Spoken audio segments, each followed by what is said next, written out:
recording. I think that's working. Hopefully that continues to work. Okay. I will share my screen here now as well. Screen share. This one. Okay.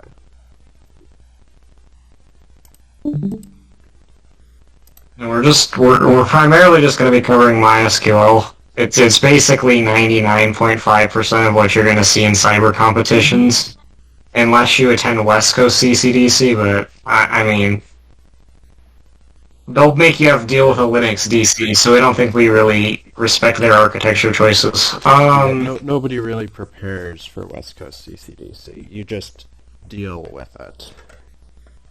Let's cry. But yes, so MySQL. I guess, who has used MySQL? I realize this isn't Zoom and there's no way to raise your hand as easily, but who has used MySQL before?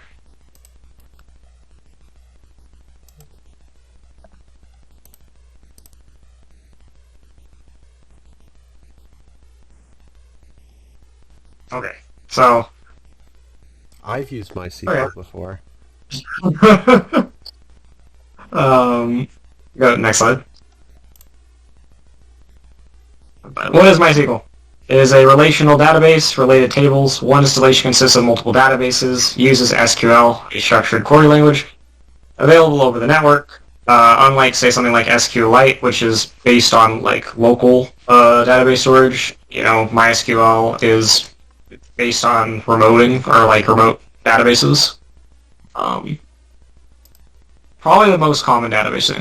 We have a little bit of like a diagram here to kind of go over the different types of, what it goes into SQL. Obviously you have the language itself, tables, databases, storage. I mean, just the basic idea of it. Next one. So connecting to MySQL. How do you connect to MySQL? Now it's actually rather simple, at least on Linux. I mean, on Windows you just click on Windows you just click, what's it called? MySQL, or what's it called? Browser or whatever? It's like the MySQL command console. I don't remember. I don't use Windows. Yeah, who uses Windows here? But yeah, you basically just click. It's easier on Windows, to be fair, but on Linux, all you have to do, type MySQL, put in the host that you want to connect to, you put in the user you want to connect to, and you put in the password you want to connect with. Very simple, very easy. Universal. Every version of MySQL is going to use that. Installation and backup.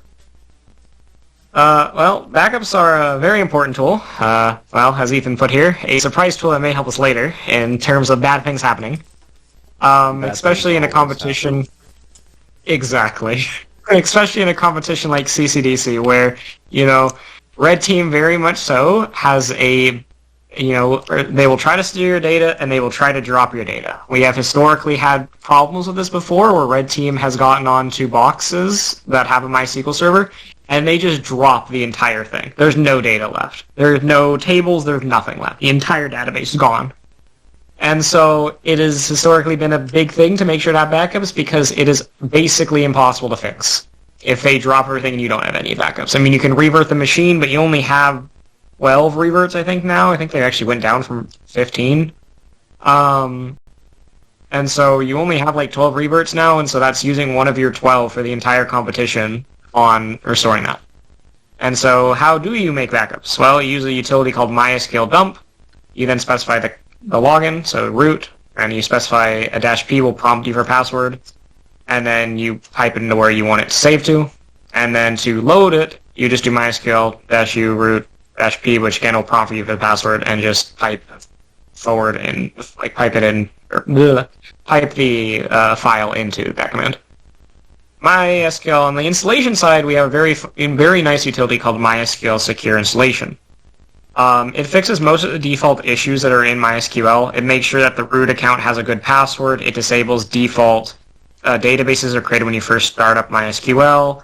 It'll remove extra accounts that don't need to be there. It just kind of is a nice utility to run when you first are setting up, like, a WordPress site or something else. Because MySQL comes with some insecure defaults for when there's no data in MySQL. getting into like the SQL structures, databases. Databases are a base for your data, consists of multiple tables. Basically, I mean, it's like a tree. So your first branch is databases, and below databases you have tables. Below tables you have columns. Is it columns or rows? What do we consider the lower level? Probably rows, I guess, because each row. I don't know. At that point, it's just a 2D array. It's just a spreadsheet, basically. Yeah, pretty much. And so it's relatively simple to show like how to list databases. You just type a command called show databases, create a database. Everything's relatively simple when it comes to like the database structure of creating a database. Just create database, database name, drop database name, just drops the database on the floor, straight into the void, never to be seen again. The void, it is gone. It's gone, never to be seen again. And then use database name. Yeah.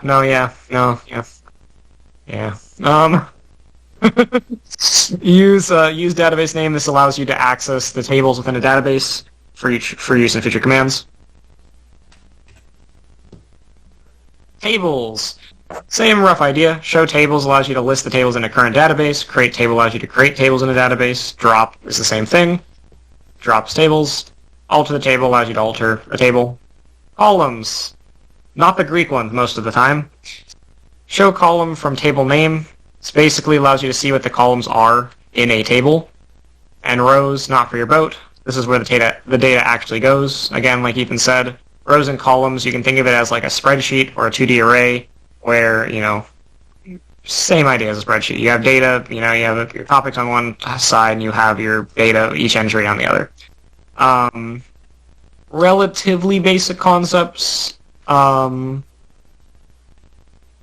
the most part, I mean, MySQL by nature is basically like... It's a really fancy and really performant spreadsheet. Pretty much. It's about a recursive spreadsheet. It's pretty much what it is. At the end of the day, it's basically just a recursive spreadsheet. Yeah, there's a long-running joke in programming that Excel is database software. Yes.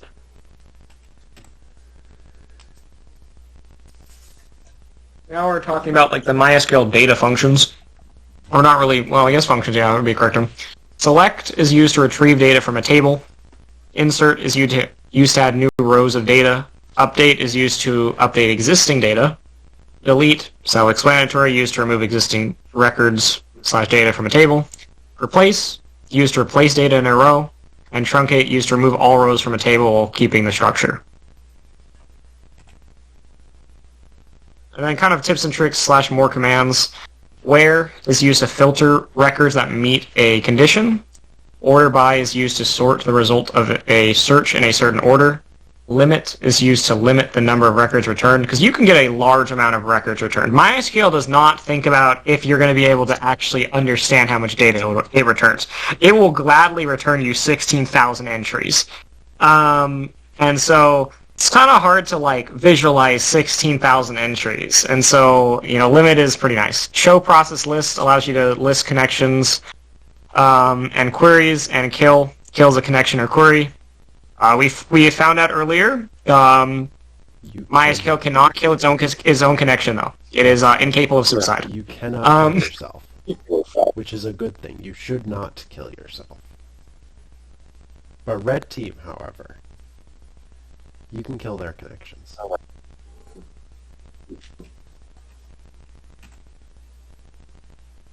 User accounts. This is where stuff gets a tiny bit more complicated, because there's fun syntax here.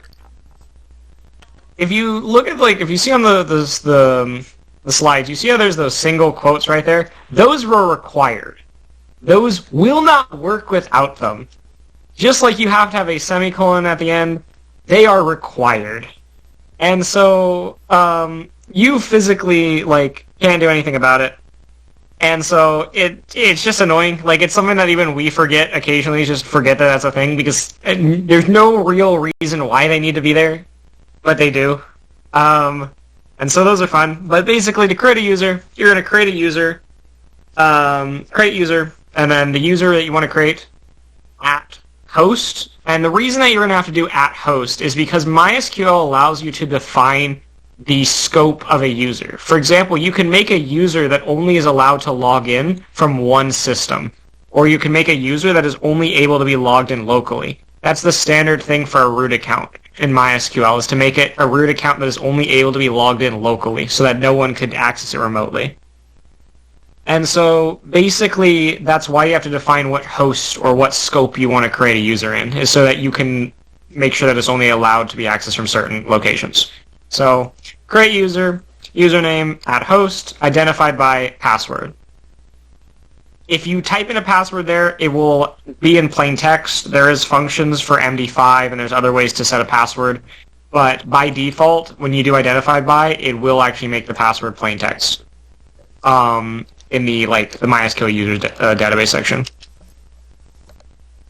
To set a password, update MySQL user, set password equals password, where user equals user. That goes back to our where function we talked about earlier. That is filtering for which user you want to set the password to, or password for. And then the password function, I believe, if I remember correctly, the password function there is also a function that allows it to be encrypted by default, because it's not by default. Remembering correctly. And delete a user. Delete from MySQL.user, where user equals whatever user it is, and host equals whatever host it is. Same idea.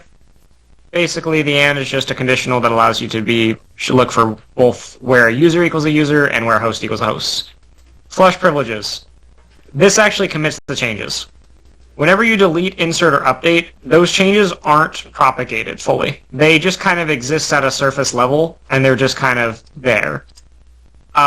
They don't actually propagate down. And so you have to flush privileges when you're done, and this is actually a pitfall that some people fall into CCDC, where they think that they did everything right, and they just didn't, because they never flushed privileges, so the changes never took effect. Privileges. Getting on to the topic of privileges. Show privileges. To show privileges for a user, you show grants for user or role. Using role. Basically, we rarely use the using role part, but basically the part that's important is show grants for user, whatever user it's going to be. Still need those single quotes, by the way. I don't think we specified that here. Still need those single quotes. They are necessary for everything. To take away a privilege, revoke all privileges on database. This is actually to revoke all privileges, not certain privileges, but to revoke all privileges, it's going to be revoke all privileges on the certain database it is, because you define privileges, you assign privileges to one database, or, well, a wildcard, which would be all databases, but goes database and then .table. So in this context here, we have needed database .star, which means we're giving or removing permissions from every table in a database. And so then we just specify which user and which host that is going to be removed from, and remove the permissions. And to grant permissions, the same idea. Grant all permissions on whatever database we need to specify to a certain user at a certain host. It is very important to make sure that you should be using user separation. Basically, if I have a WordPress site and I have a Orange HRM website on the same MySQL box, why should the WordPress user have permission over the Orange HRM database? There's no reason for it to be that way. So you can basically specify your permissions in a certain way so that the users are separated enough so that if someone gets access to the Orange HRM box and is able to grab the password from the config over there, that they can't just use that to drop the WordPress site as well. They can only drop their own. So you're minimizing your damage that you can take. At the bottom here, we do have the way of granting basically, which is funny. So grant option on whatever database needed to user at host.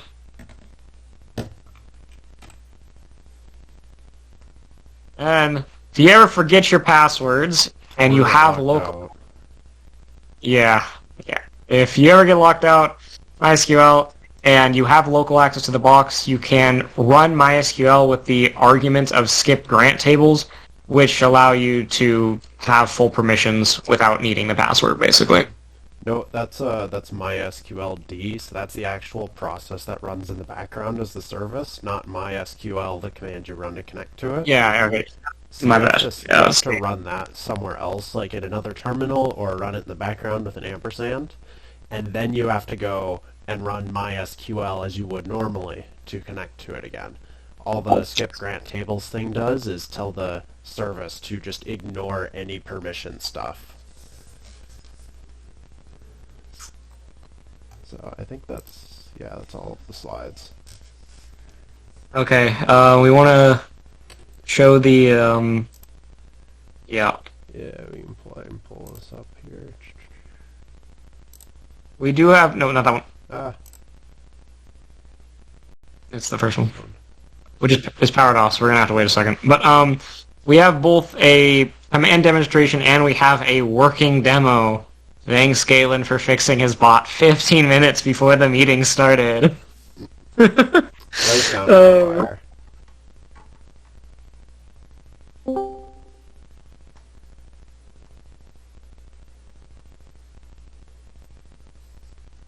Let's see. Just gotta wait for IA Lab's very slow starting. It's chugging along. Let's see. Still. Let's see, that's showing up, that's showing up. Okay, I can zoom in a little bit here.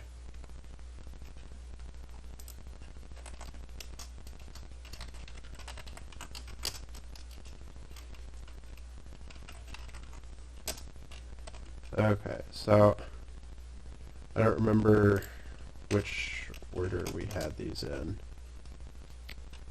Backups were somewhere. Yeah, it was backup.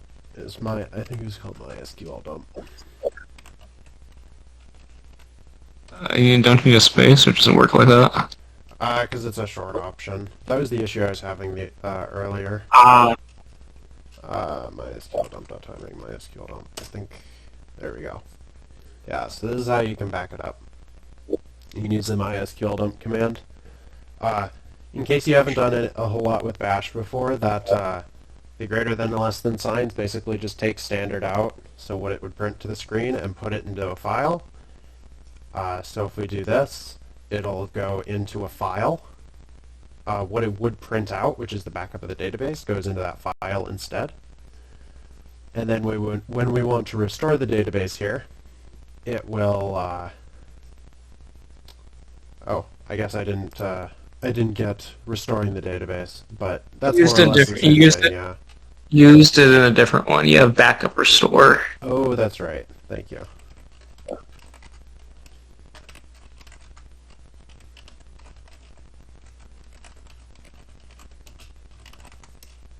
There we go. I think. Yes. Yeah. Putting the a less than sign instead of a greater than sign pipes it in instead of piping out. Yeah.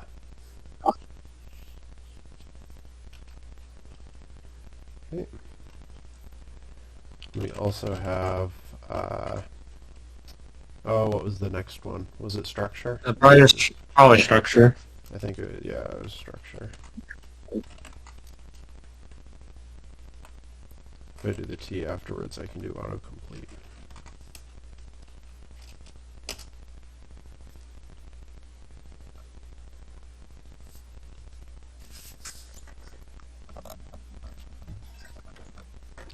So yeah, logging in is pretty much the same for all of them. Yep. And I forget the semicolon. If you don't have a semicolon, it'll just go down to the next line like that. If you just put the semicolon in, it'll work.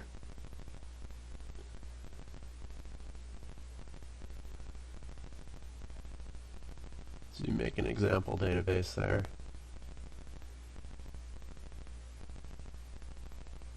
Then use it. So you have to use a database before you can actually start to execute regular SQL commands. And that one I just exit out. I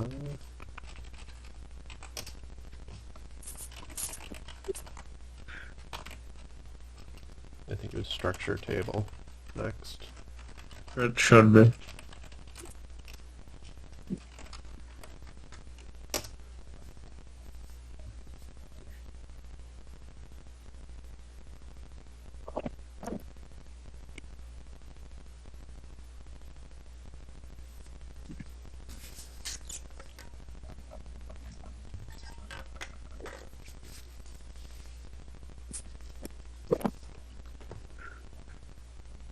using the same database as before. See, there aren't any tables in the database, so we're going to make one here.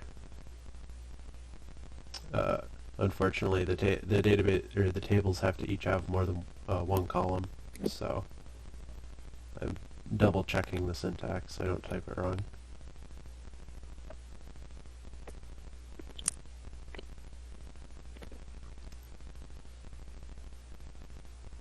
There we go.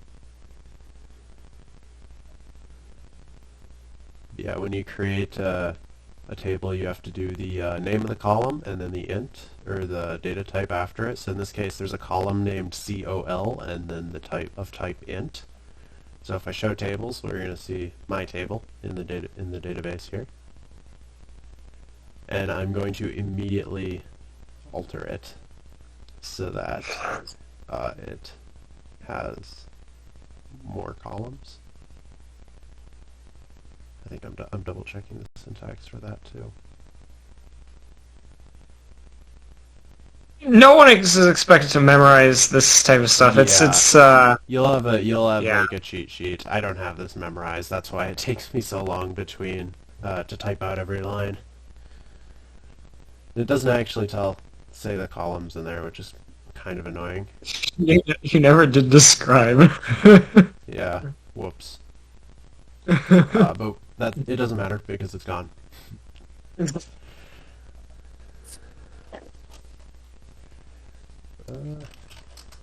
Let's see. The next one after that was it data? I have no idea what data was. I think so. I think it's data.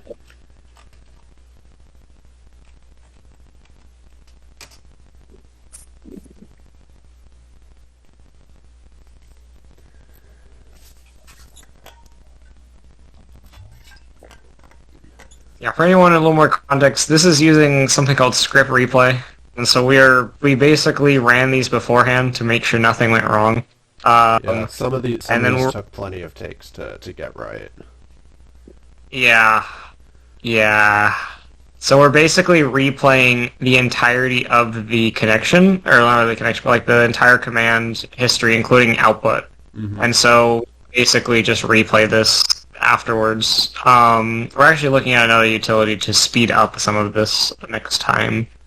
Yeah. Because we kind of there are better utilities for it. Some like this doesn't support color codes or anything, not like we have any, but there are the ones that do, etc. And so we're looking at other utilities for it. But this is actually built into Linux. Like that is a native semi-alias. Native, right? I mean, yeah, it's native, but It's installed by default. Yeah, I've not really seen a system that doesn't have it by default, so yeah, it's a handy little utility. I guess while we were talking there, my past self created a table with a single column of integers, and then oh so intelligently listed the table which had nothing in it. Now I appear to be inserting values into it, and if I list it back out again, we're going to see there's some numbers in there. It has numbers. It does Whoa! have numbers. Yeah, you can kind of see the my cursor doesn't want to go over here, but the number, the syntax for that insert into is kind of weird. It's the column is in the parentheses on the left there, and then you have the values on the right that correspond. If you wanted to do multiple columns and values, you'd just do like num, comma, num2, or whatever your other column is, and then you'd put commas between the values as well. Oh, I forgot to redo this one. Let's see if I can find the syntax error in a reasonable amount of time.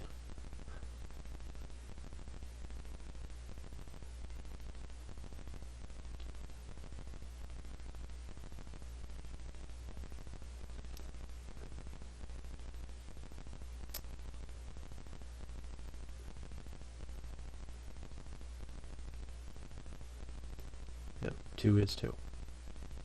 2 is 2. 2 is 2. Yep. There we go. Now we got it.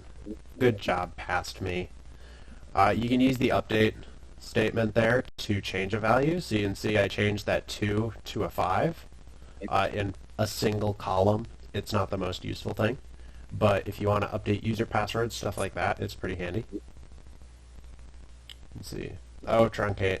Now we're getting rid of everything. So, yeah, truncate removes all the rows in a table. It doesn't delete the table, it just removes all the rows. So it's a bit nicer than like drop table, because drop table will delete the entire table as well. Okay, let's see. Script replay T. What else was there? I think it was users, right? Yeah.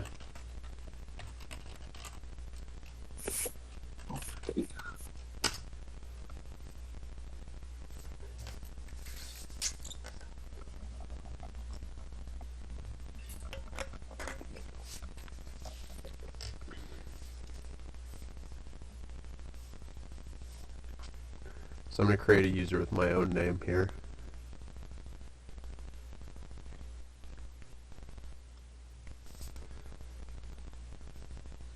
I don't remember. I think at some point I mess up the quotation marks, but I don't remember where, so I guess we'll have to wait and see where it is.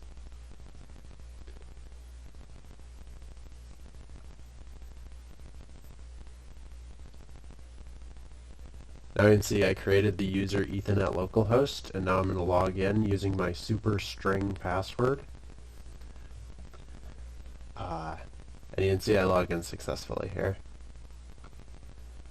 So you can create new users, log in. That would be the ideal for different web apps. So in this one, if you remember earlier when I showed the databases, there was one called OwnCloud and there's one called WordPress as well. Those are two different applications using the same MySQL installation. So ideally, you would have each of those would have their own users, and then those users would only be allowed to access where they are. That's not always the case though, so you always have to check it. Additionally, here's changing a password. So now it's going to be super strong password instead of super string password. But that's actually, no, this is actually a SQL statement in and of itself. If you omit this where part, you're going to change everybody's password to this, which is not ideal.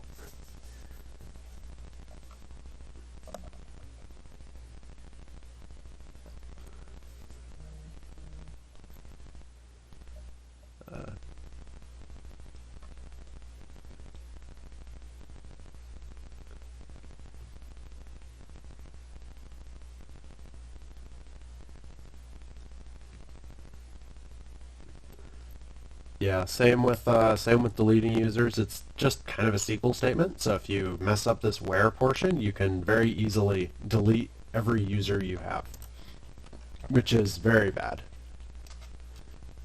And I think the last one I have here is tips.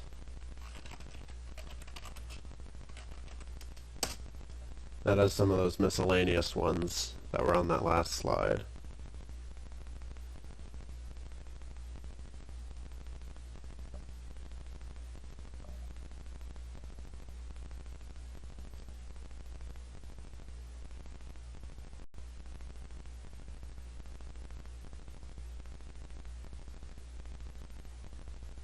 So if we hop into the WordPress database here, we can start to look at some actual data. Bunch of tables. WordPress has a bunch of tables.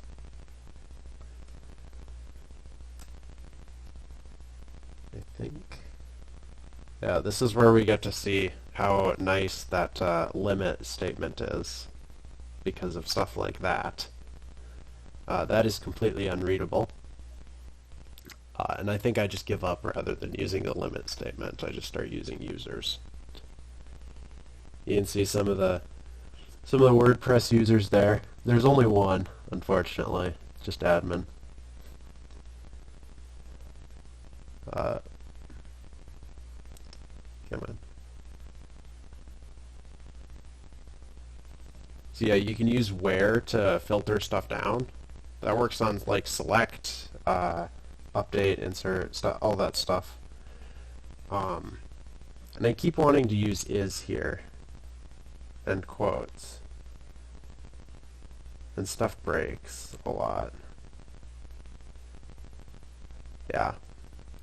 Unfortunately, admin's the only user in here, so that's what gets printed out when user is admin. But you can use that to effectively filter stuff down. I think I do limit 1 as well. Yeah. Which also doesn't do much because there's only one user. There's only one user. Yeah. I really should have put some extra users in here, but oh well. You can see the process list. So this is all of the stuff that's running, or rather, all of the like sessions, queries that are in, that are running. And of course, the you can't kill yourself, which is a good thing. You shouldn't. But you would be able to. You can see I did kill 50 there. That's the ID from up here. So if you see someone on here that isn't you and isn't a web app, they're probably not supposed to be on there, so you can kill their session. That's the idea behind that.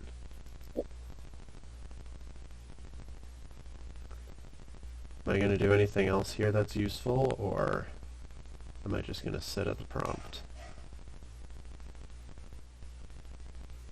I think I just keep trying to kill my own session with this, but I don't think it works. So we're gonna exit out of that. I don't think anything else is useful there. I think that's about everything for this section. Yeah, we do have. There's a locked-out one.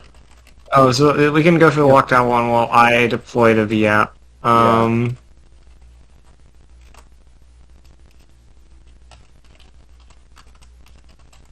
Alrighty.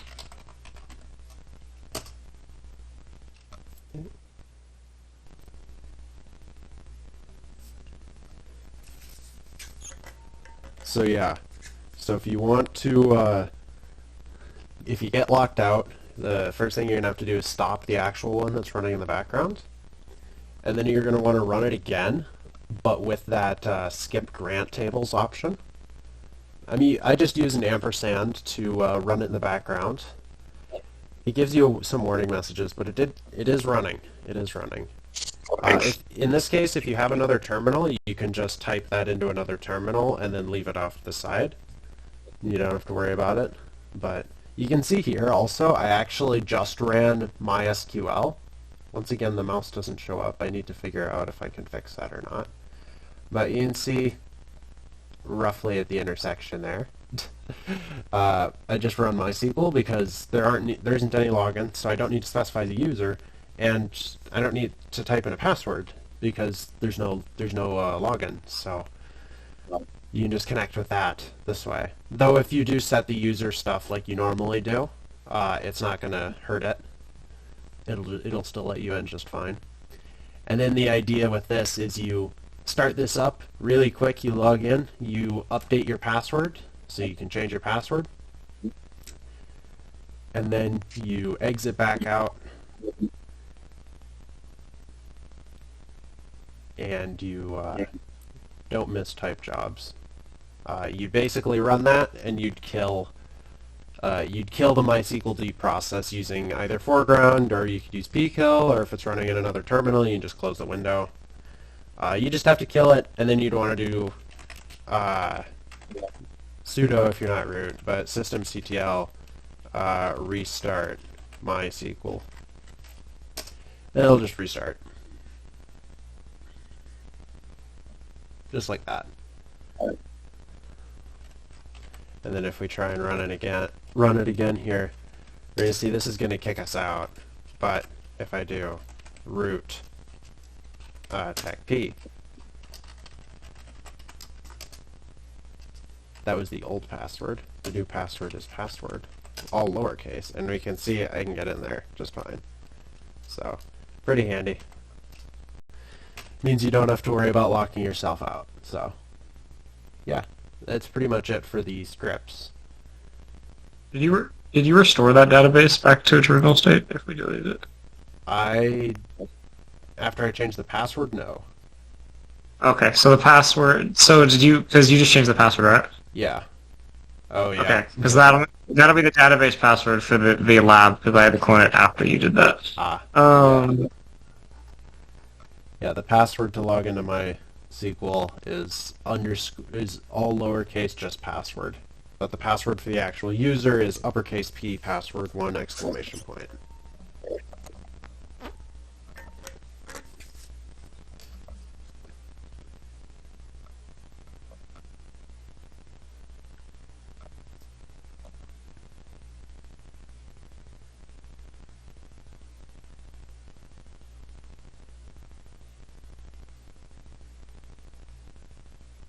Yeah, and the VApp thing is, yeah, let me also put that right here.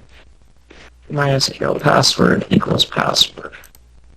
Root, and then box password equals password one thing.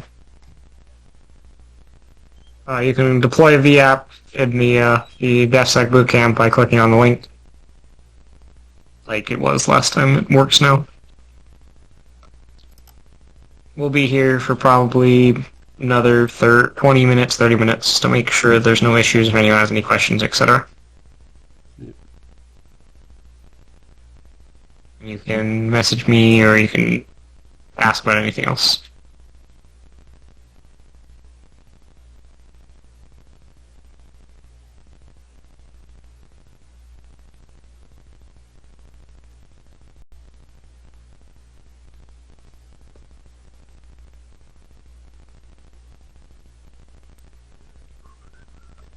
Okay, I think I'm good to stop the recording now, right? Yep. Okay.